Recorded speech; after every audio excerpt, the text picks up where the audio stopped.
tegner og forfatter, har skrevet den her fantastiske tegneserie Buster, som handler om sorg og om at miste. Og han bliver interviewet af Esben Kjær, som er journalist og har skrevet flere bøger om sorg. Giv dem en stor hånd.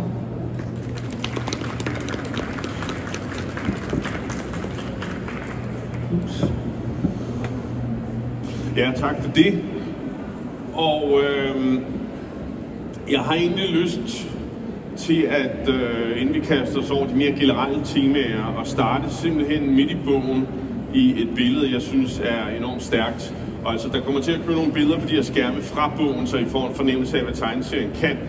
Men nu prøver jeg lige at holde det her op. Som I kan se, her er der et billede af en kirke, og hovedpersonen, som ligger på søndens grav og sover, eller kryber sig sammen i sorg en vinterkold nat. Start lige inden vi går i gang med alt det andet og forklare os, hvad det er, der foregår i den scene, og hvad du tænkte, du lavede. Ja.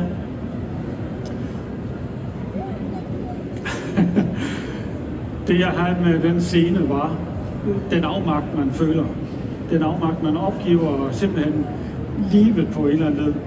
Jeg kan huske, at dengang vi lige havde mistet Buster, der alting, det gav ikke mening. Altså ting gav ikke mening. Jeg kunne huske, da jeg kørte en bil og så et træ ved siden af, det gik jeg faktisk og tænkte, jeg kunne bare køre ind i træet, jeg ville ikke have gjort med noget som helst. Og det har bare ret rystende at tænke på, fordi jeg havde alligevel en familie og det. Men det var den her afmagt, at man mister meningen med livet. Og det er det, jeg prøver at vise lidt med scenen, at det er lige meget, jeg kan ikke mere. Hvor det bare hente mig. Og det er jo det vilde ved sorg, det er jo, at man faktisk, altså livet holder op med at give mening. Og når livet holder op med at give mening, så kan man jo dog nok selv stå op om morgenen. Ja, præcis. Altså, det er jo der, man er. Ja. Og nu skal det jo ikke handle om mig, men jeg mistede selv min egen 7-årige søn, så vi kender begge kulturen. Og den der følelse af, at det hele kan være lige meget. Ja. Det kan godt være, at man stadig har resten af filmen, men det hele kan være lige meget. Ja, præcis. Lige præcis den følelse der. Og det er lidt, altså det er jo ret rystende, at man kan miste, altså totalt livsindhold på den måde, der er også med et splitsekund. Fordi man burde jo have noget håb, og man burde have noget at leve for, fordi man har nogen at godtage også. Ja, rationelt tænker man, okay, jeg har mistet et barn, men jeg har stadig alt det andet, så der er jo stadig noget at leve for. Men det er der ikke. Eller det er der, men sådan føles det ikke i situationen. Lige præcis. Så sorgen kan virkelig være alt overskyggende på en eller anden måde også. Prøv lige at beskrive historien i det her. Hvad er det, der foregår i den her bog? Prøv lige, lad os lige få et kort resumé af handlingen, så videre at gå ud på. Ja. Der sker det, at drengen Buster i min bog, han er 8 år gammel, og han skal til opereres for en standardoperation, som de laver mange gange. Men desværre sker det, at han dør under operationen, og de bliver kastet ud i en dyb sorg med den her dødsfald for drengen, for det sker så pludseligt. Og Buster er hvor gammel? Han er 8 år gammel i historien. Og her prøver jeg så at beskrive, hvordan forældreparret, de prøver at holde sammen på stumperne, fordi de er begge to i sorg, men de sørger begge to hver for sig, og kan ikke rigtig komme til hinanden. Men i alt det her magtesløshed, der møder faren, han møder så en dreng, der mangler en far. For jeg kan godt lege med tanken, det kunne være sjovt, og have en historie, hvor der er en, der har mistet en søn, og mangler en søn, og så en dreng, der mangler en far. Og se, hvad kunne det ske ved at have de to med? Og det udvikler sig så til, at den her dreng, der mangler en far, på en eller anden måde giver en slags nyt håb i historien. Og det er lidt den der, jeg prøver at fortælle i historien, at der findes noget i den anden side af sorgen, at der kommer noget håb. Ja, det ender godt også i historien her, og det gør sorg jo også, hvis man har den længe nok forstået på den måde, at sorgen er en del af pakken, men sorgen er en del af livet. Vi kommer alle sammen til at miste folk, vi elsker, før vi selv skal dø. Det er sådan livet er givet, det er sådan det er. Men livet går videre, og det ender godt til sidst, efter en meget lang proces. Og en af de ting, jeg synes, du skildrer så godt, det er, hvor lang og besværlig den vej er. Hvor lang, dyb og mørk vejen er gennem sorgen. Fordi de fleste har enormt travlt med at komme videre. Vi siger til folk, nu må du se at komme videre. Men det er jo ikke sådan, det er. Det er sådan en omvendt fødsel, det at miste, kan man sige. Det er en meget lang bearbejdning af, hvem man er, som man skal igennem. Præcis.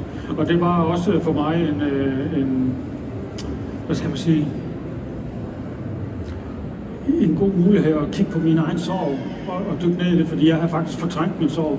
Det gik faktisk 7 år efter, jeg har mistet min søn, til at begynde på bogen. Fordi jeg troede faktisk, at jeg var igennem sorgen.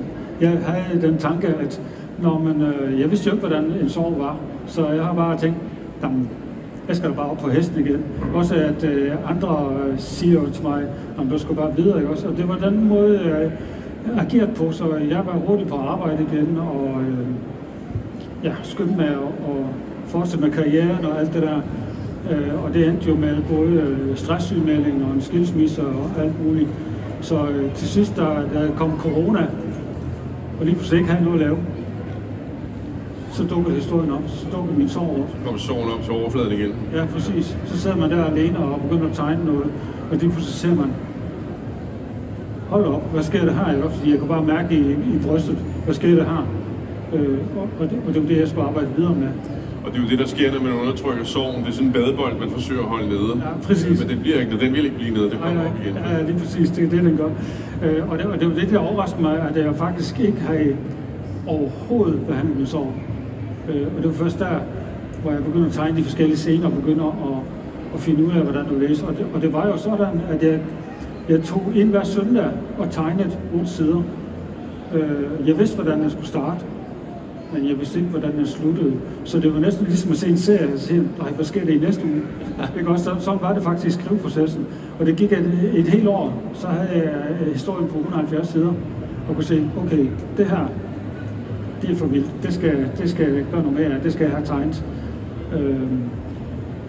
Og sjovt nok, selvom jeg har tegnet tegneserie i 20-30 år, så følte jeg ikke, at jeg var dygtig nok. For jeg har aldrig nogensinde tegnet sådan en lang historie. Så jeg begyndte at kigge efter, hvordan kan jeg blive dygtig af det. Og det endte med, at jeg tog en 16-uger kursus på Viborg Animationsskolen, bare for at lære noget nyt og prøve noget nyt af og sådan ting. Og det gav helt vildt meget. Og det kan være, det havde jeg egentlig tænkt mig at spørge om senere, men nu tager vi den lige nu, siden du selv bringer det op. Lad os snakke lidt om stilen i serien. Hvis I ser på monitoren der, så vi noterer jer, at den er holdt i meget få farver. Vi har sådan en blåsort farve, og vi har en orange farve, der går igen. Og det er nærmest det, plus lidt ekstra.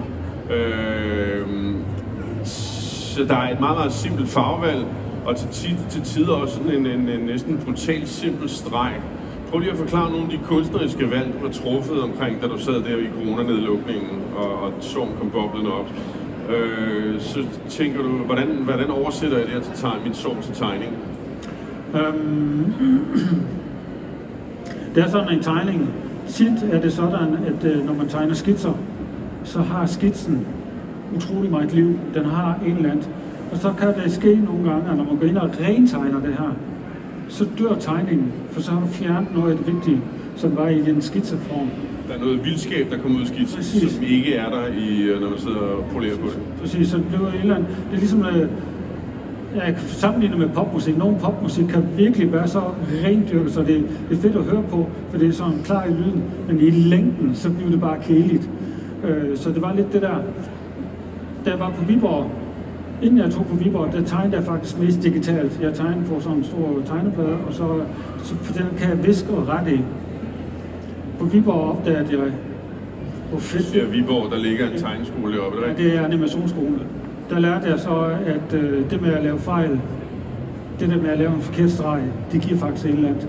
Så jeg begyndte at finde tilbage til det der. Så jeg besluttede mig for, at den skal tegnes, håndtegnes i blyant.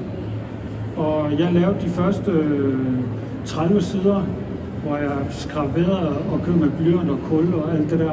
Og det blev også meget flot. Men jeg kunne ikke få den her gule person, som havde et eller andet. I skitsen havde jeg lavet ham med den gule sjæl, så han blev fremhævet. Det kunne ikke rigtig få til at fungere med det her blyantstreg. Så efter at have rentegnet de der 30 sider, så sagde jeg, ja, det bliver jeg nødt til at gøre mere simpelt. Så jeg skrottede alle 30 sider og startede forfra. Og så tegnede jeg en mere simpel blyantstreg. Og så vendte jeg den om i negativ. Og så får du den her lidt kridtstregagtige. Og det gav lige den rigtige effekt, som jeg vil have. Okay, så nu skal jeg forstå det rent teknisk. Når vi ser de der tegninger, der er der nu, ja. Så det der er blåt, gråblåt, mørkeblåt, hvad det nu er, det var i virkeligheden hvidt, og det der var hvidt, det var i virkeligheden sort. Præcis. Okay. Så det, på den måde det er vendt om, og det gav den der grafiske udtryk, og gjorde det ekstra stærkt, fordi jeg kunne få nogle flere, hvad skal man sige, elementer i og udtryk. Og specielt den gule farve kan jeg få tilbage, fordi for mig er den gule farve, jeg har tegnet der, det er sjælen.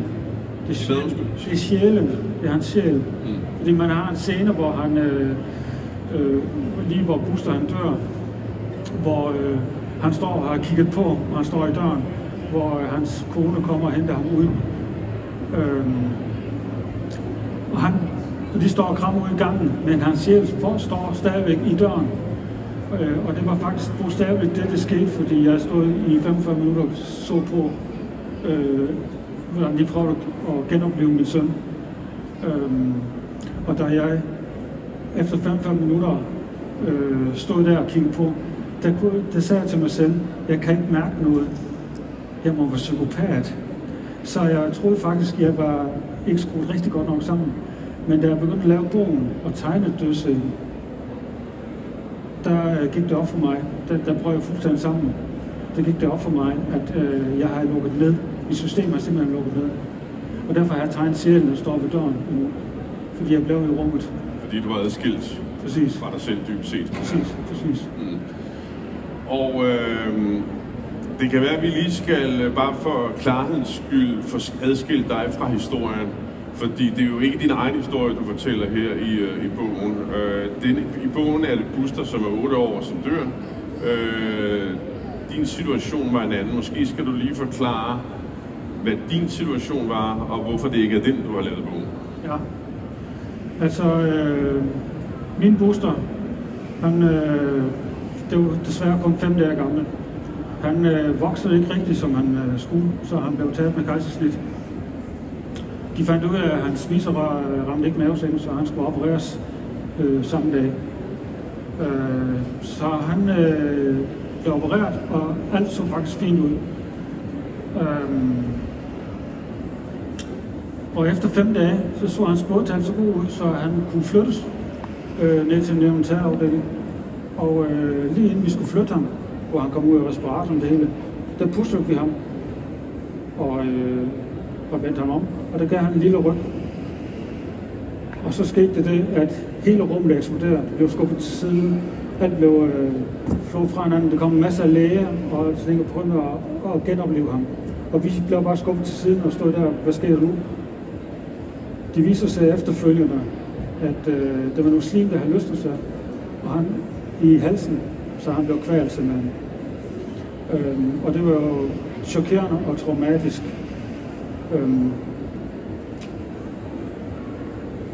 Så den historie har jeg lidt kopieret, fordi han dør på hospitalet, og han dør pludselig, kan man sige.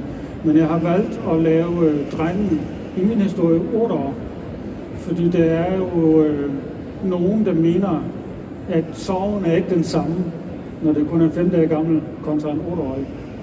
Men sorgen kan jo ikke gradbøjes på den måde. Det er i min verden kan den ikke, fordi man mærker jo også den sorg. Det svarer til, at din sorg er dybere end min, fordi din søn var trods alt 7, min var 5 dage gammel også.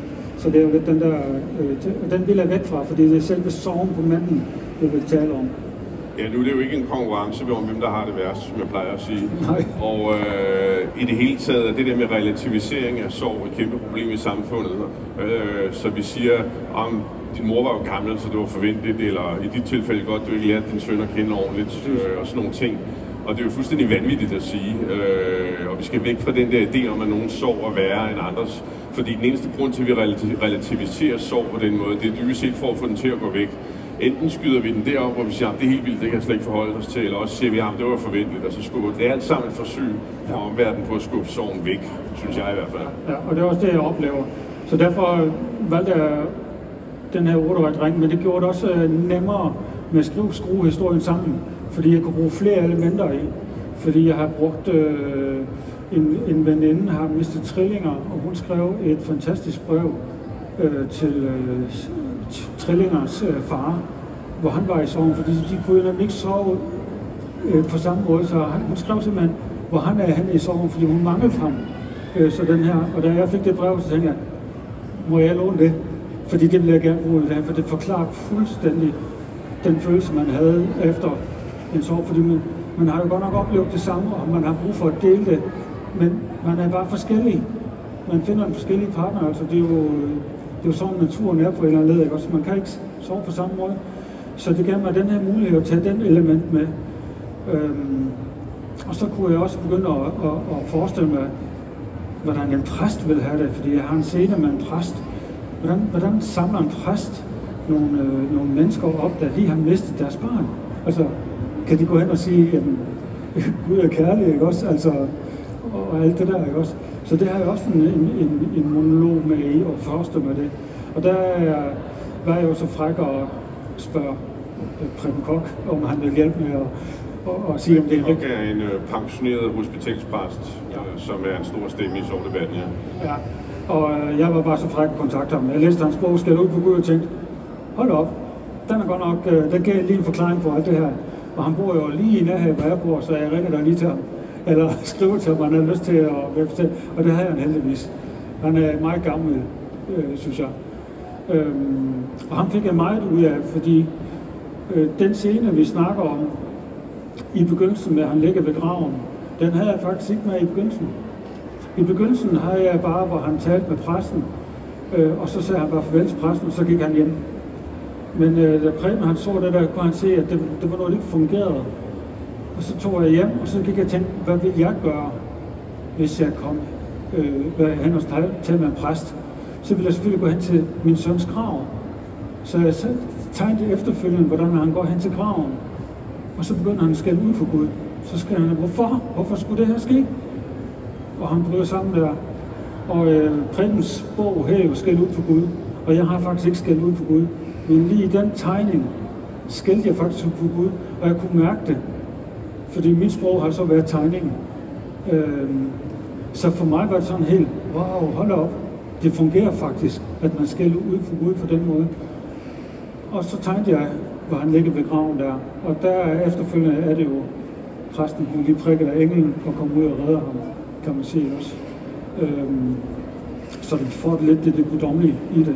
Og man kan jo lige tilføje omkring det her med tro og sorg, at når folk er i sorg, så bliver det ramt fysisk, psykisk, men de bliver også ramt eksistentielt, som vi snakkede om, holder verden op med at give mening for en.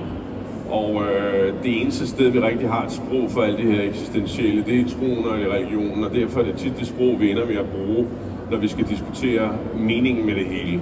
Og det er jo en ting, som man i sorg, mange af os bliver ramt af. Hvorfor? Det store hvorfor. Hvorfor skulle det her ske? Hvorfor skulle han dø? Hvorfor er der lidelse? Er der en Gud? Og hvad er han for en stor idiot? Og alle den slags ting. Det kan du godt genkende. Ja, præcis. Og jeg ikke, jeg vil ikke sige, at jeg har været sådan troende på den måde, men alligevel har jeg været spirituel på den. Men jeg må sige, at mens jeg har lavet bogen, så har jeg virkelig fået meget hjælp opfra på et eller andet. Fordi når jeg har siddet fast i skrivebogen eller tegnebogen, så kom det noget fra højre af. Og jeg tænker, det er en engel, der har lige sat mig nogle idéer eller nogle ting til at få det land. Så jeg blev mere troende på den måde, fordi det er kommet nogle ting. Altså, jeg gik en overgang, da jeg lavede bogen, kunne jeg godt tænke mig at møde lægen, som har prøvet at genopleve ham 10 år efter. Og der har han arbejdet på OH, som er en stor sygehus, kan jeg ikke bare ringe ind og sige, jamen, kan I huske, at det var en dreng dengang, og det var en læge og sådan ting? Det kan man ikke. Men så skete det der, der kom en artikel op med nogle familier, der fik deres dødfødte barn med hjem 4 dage. Og den, der har arrangeret det var en sovegruppe i OH i Svendborg, der har sørget for det, og det var nogen, der der lavede et nyt forsøg på det her. Og der fik jeg et navn, og hende skrev jeg til og tænkte, og spurgte, om hun ikke ville lyst til at høre mit projekt og min historie, fordi at det var sikkert noget, der interesserede dem. Og så skrev hun tilbage, at de faktisk havde et møde i Kolding, hvor de var samlet alle dem, der med sovegruppen at gøre. Og det var jo perfekt, 14 efter jeg bor i Kolding, så det var lige rundt om hjørnet. Og så fortalte jeg om min historie der, og så spurgte jeg bagefter hende, jeg kunne godt tænke mig at få fat i lægen, kan du hjælpe mig med det? Og så sagde hun, ja, men jeg tror, vi snakker lige med afdelingsleder og sådan. Og så gik det 14 dage, så fik jeg at vide, at han havde Ole, og han kan godt huske os, og han vil gerne snakke med mig. Og så kom jeg ind og fik et møde med ham. Og det hele tilfældigt møde med nogen, så det blev lært nogle... det må have været ret forløsende. Det var meget forløsende. Jeg fik at vide af lægen, som vi ikke fik at vide dengang, det var, at Buster var faktisk den mindste baby, de havde opereret på. Han var 920 gram, så det var en svær start for ham. Du nævnte lige før, at der kom en engel ind for højre, når du sad og skrev. Og jeg har lyst til at tage fat i det, fordi i bogen her, der beskriver du Buster som en engel, og du vil kunne se, at de sidder der på forsiden sammen. Er det sådan, du tænker på din egen Buster nu som en lille engel, som på en eller anden måde, mærkelig måde stadig er Buster, eller hvad? Ja, altså jeg ser ham ikke som fysisk som engel, men jeg ser det som en kraft, der hjælper mig, altså guider mig.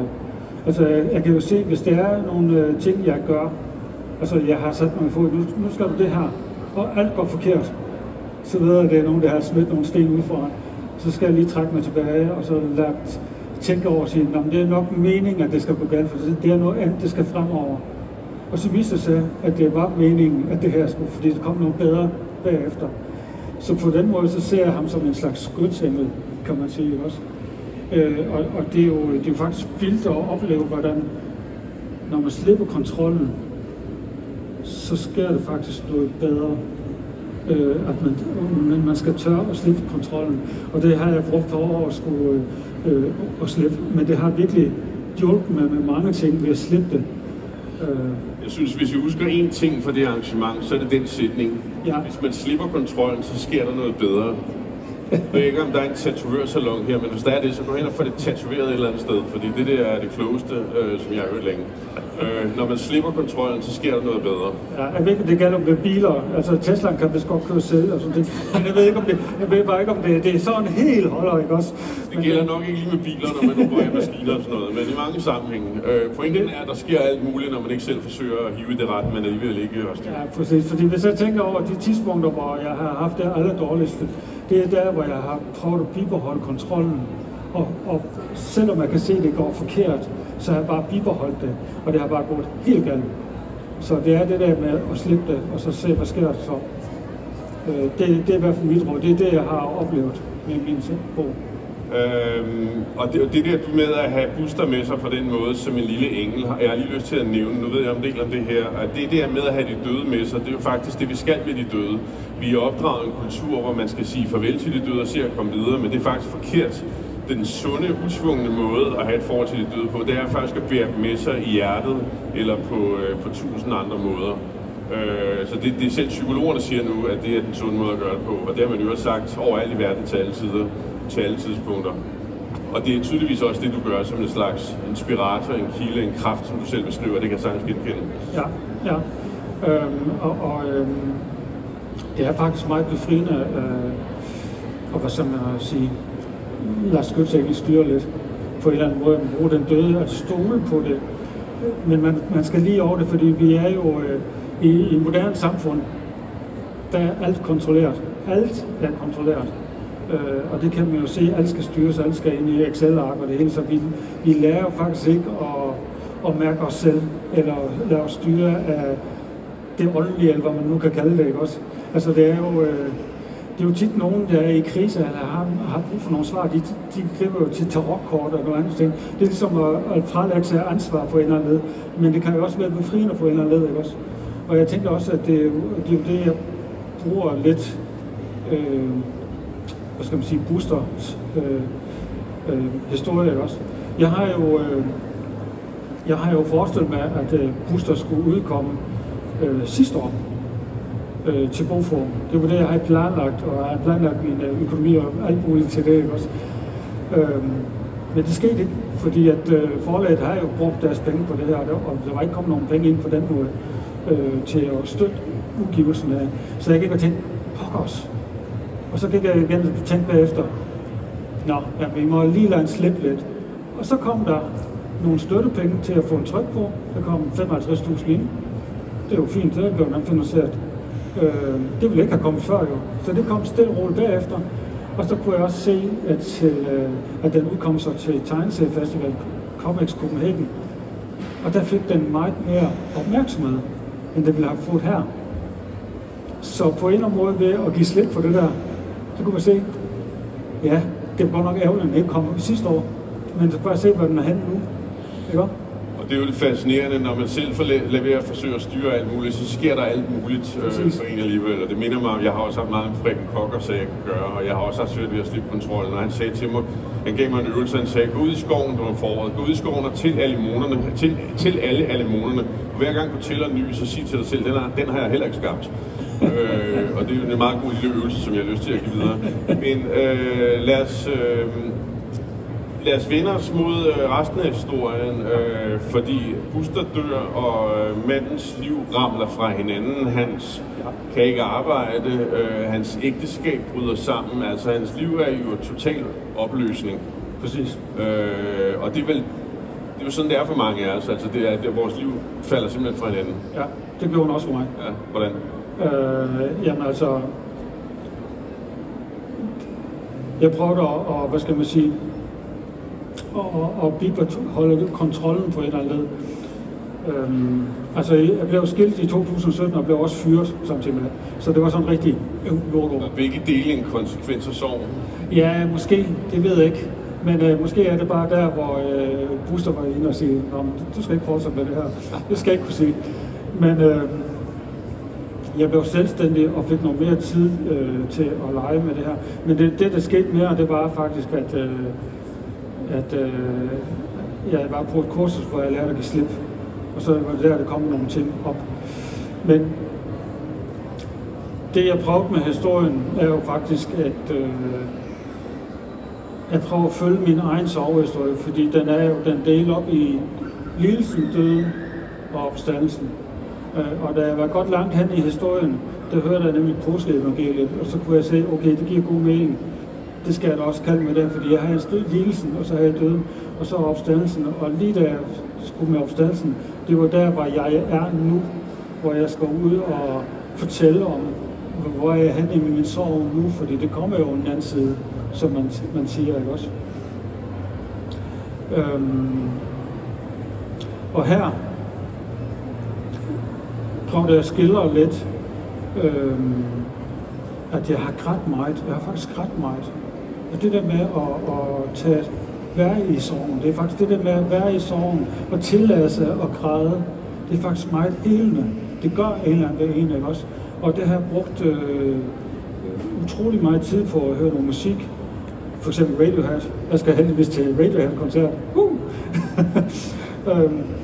De har simpelthen været min baggrundsmusik til den her historie, fordi det har det her melankolske. Jeg har siddet alene juleaften og tegnet historien for at få den her ensomhedsfølelse, den her magtesløshed, og få det her autentisk. Og så har jeg brugt foråret til at tegne opstandelsen, hvor han begynder at, hvad skal man sige, se det smukke i verden, fordi det jeg føler... Og det er så der, hvor han finder det der levende barn, som han tager under sin vinge, eller hvad? Ja, men han møder jo barnet lidt on og off, og vi får en lille historie med, at barnet her han mistede en far, men han har ikke mistet en far på den måde. Faren er ikke død. Han vil bare ikke kendes ved ham. Så han er jo bare ikke blevet set, man kan være død på mange måder også. Så, og de får en eller anden relation til hinanden. Og det gør så, at jeg kan bruge den her relation til noget godt, altså få en ny mening med livet. Men, og lad os lige blive det, altså fordi der er et par ting at sige om det her. Det ene, det er, at sorgen er jo ikke et psykologisk problem, der skal gå væk. Jeg taler selv om det som en transformerende kraft, som på godt og ondt kommer til at ændre en. Og du er jo selv et fantastisk, eller ikke fantastisk, men et interessant eksempel på det, fordi den sorgen smadrer sådan set også dit liv. Den er fuldstændig ommøbleret i dit liv. Ja. Den er et andet sted. Ja.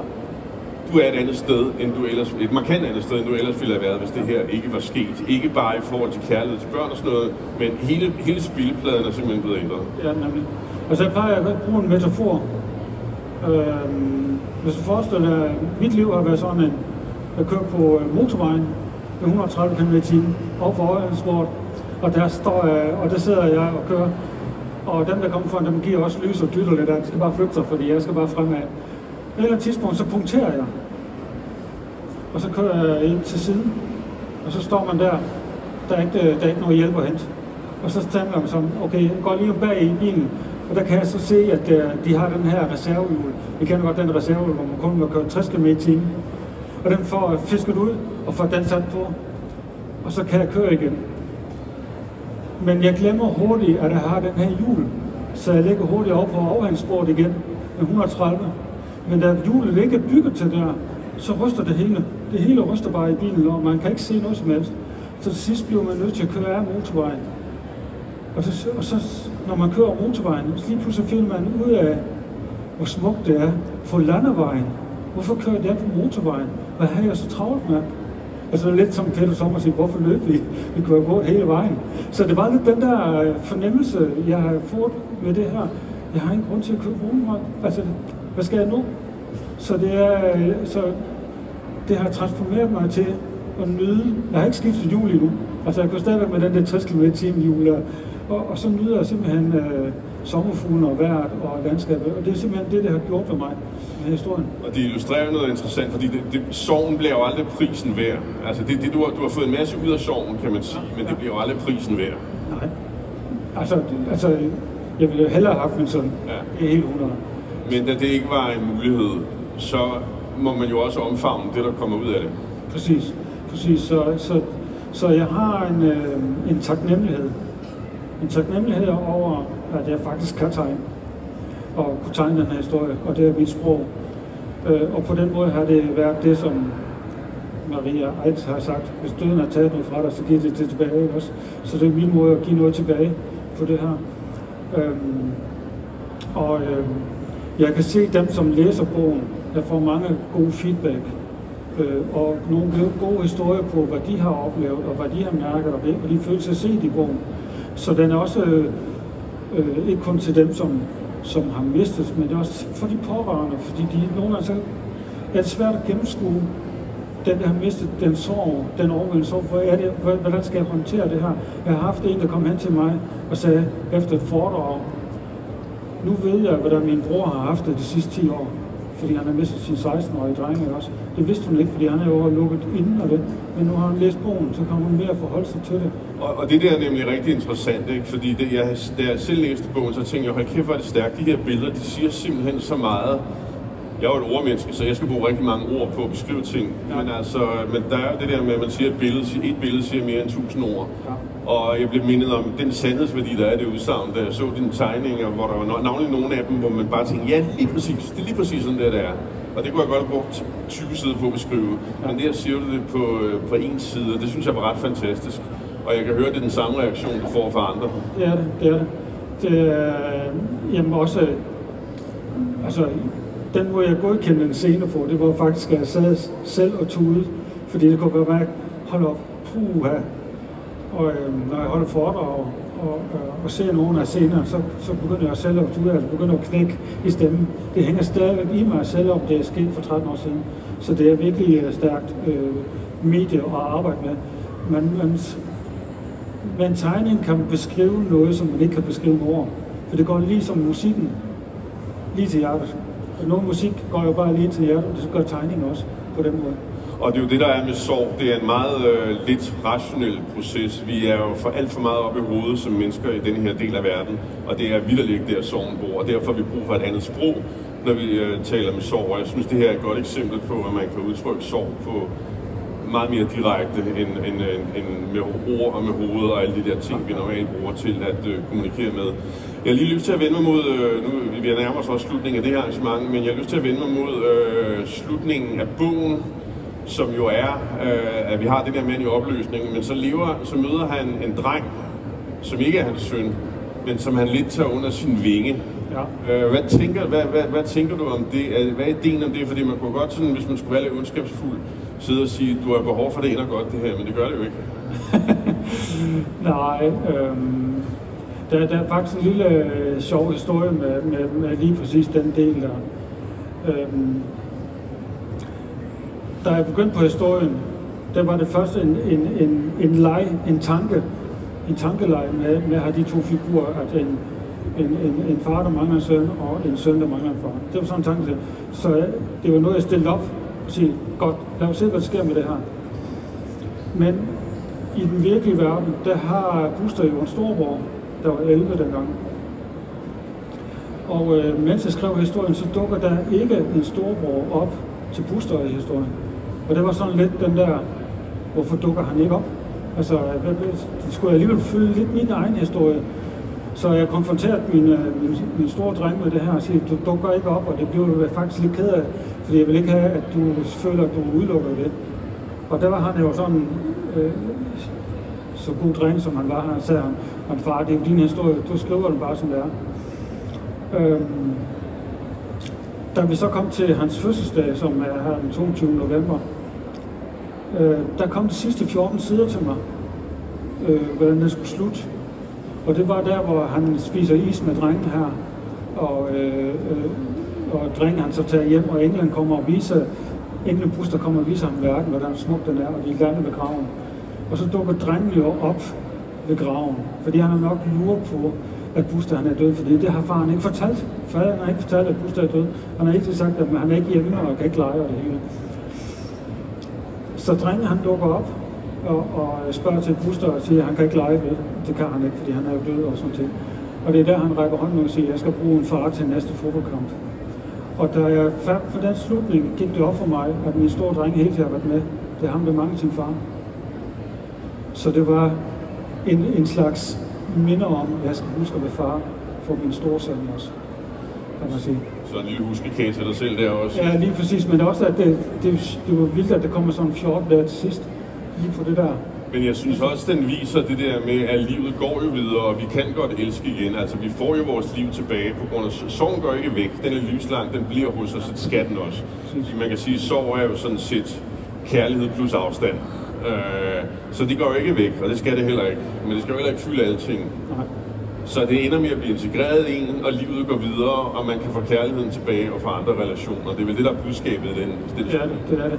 Det er, at igen, da jeg giver slip, så kommer der noget andet fremad også. Altså, når verden begynder, altså en eller anden tidspunkt, så bliver det hele, man kan ikke sætte nogle tidsversioner på, men for mit vedkommende, så har det jo været det der soveproces, jeg har været igennem, som har været en lidt ekstrem. Tage 5 år, dykke ned i den her, og så grave det hele ud. Også. Jeg ved ikke, om jeg kan anbefale alle at gøre det, men altså, det har i hvert fald været min metode.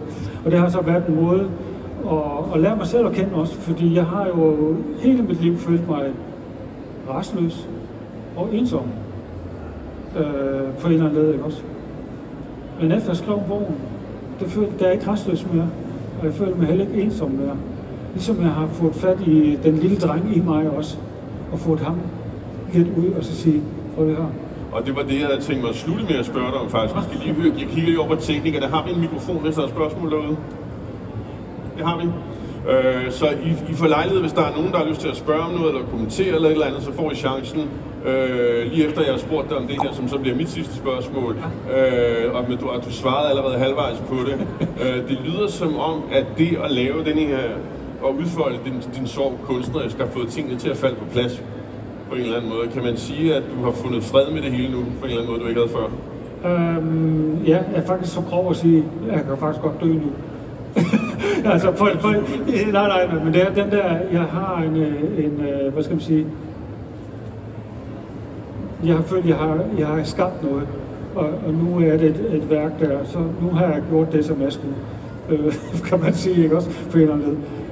Ej, vi er nogen, der håber, der er mere af det nu. Ja, det skal lad os få nogle spørgsmål, kommentarer eller et eller andet. Hvis en af jer er friske på at starte, så plejer det at gå lidt lettere med alle de andre. Så tanker, spørgsmål, kommentarer?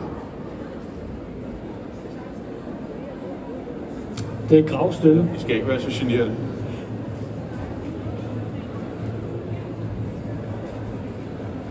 Vi kan ikke lukke noget ud af dig, eller noget ud af jer, kan jeg se. Nå, der var en der, ja. Vi kender hinanden, men okay. Kan du ikke lige hold tæt på. Vil du ikke lige fortælle folk om forsiden? Forsiden? Ja, det kan jeg godt. Som jo er gyngen og englen her. Ja. Ja, fortæl det. Hele bogen er jo håndskrevet, for at gøre den personlig. Undtagens et sted, det er det her. Buster. Fordi at Buster har jo en 11-årig storbror, som skrev en lille afskedshilsen til hans lillebror, som blev lagt i kisten. Det har jeg heldigvis gjort at tage billeder af. Så det er hans storbror, der har skrevet Buster som 11-årig dengang. Og det gør på den måde, at jeg har begge drenge med i bogen på den måde. Virker denne her bog også for andre end folk, der har mistet børn? Jeg vil mene, at den vil virke også for andre, der har mistet. Fordi jeg fortæller om selve sorgen og rejsen i sorgen. Det kunne også være, at du har mistet en kone, en livsledsagelskab eller nogle andre. Det ser jeg let, fordi det er jo den der med, at man lige pludselig står et sted i afmagt, og verden den simpelthen står stille. Lige der, hvor du har mistet, men verden kører faktisk videre rundt om. Og det er en tidsfaktor, som er frygtelig, fordi man føler jo lidt, at min verden er gået stor. Kan de andre ikke se det? Ikke også? De fortsætter bare. Ja, verden går videre. Hvorfor gør den det? Ja, lige præcis. Min verden er jo gået støv. Ja. Grus, ikke også? Det er brudt sammen, så kan det ikke bare køre videre. Ja, præcis. Er der en enkelt kommentar eller spørgsmål tilbage? Kan vi vride mere ud af det? Det kan vi ikke. Så vil jeg sige herfra, for det første vil jeg sige tak, fordi I kom, og tak, fordi I lyttede. Og tak til dig, fordi du har lavet den. Og jeg vil sige, hvis man skal overveje, hvis man kender nogen i sorg, og det gør jeg jo, fordi hver gang der dør en person i Danmark, så er der 4 mennesker, der er i sorg, statistisk set, og der dør 50.000 hvert år. Det vil sige, 200.000 danskere hvert år er påvirket af sorg. Og hvis I ikke allerede har været der nu, kan jeg glæde jer med, at turen nok skal komme til jer på et tidspunkt. Fordi hvis man elsker, så kommer man også til at miste. Det er en del af pakken. Ja. Når man gør det, skal man huske at være der for hinanden. Og en af de måder, man kan være der på, det er at give ting, som inspirerer andre mennesker, som kan hjælpe andre mennesker i deres sorg. Og det her kunne være et godt bud på noget, som er folk, hvis hjerte og krop er gået i stykker, fordi det faktisk kan afbruges umiddelbart. Så jeg synes, det er et stærkt bud på noget, som faktisk kan hjælpe folk med at sætte ordløse ord på deres sorg, om man så må sige. Så tak til dig, og tak for den. Jamen, tak til jer, fordi I kom. Tak.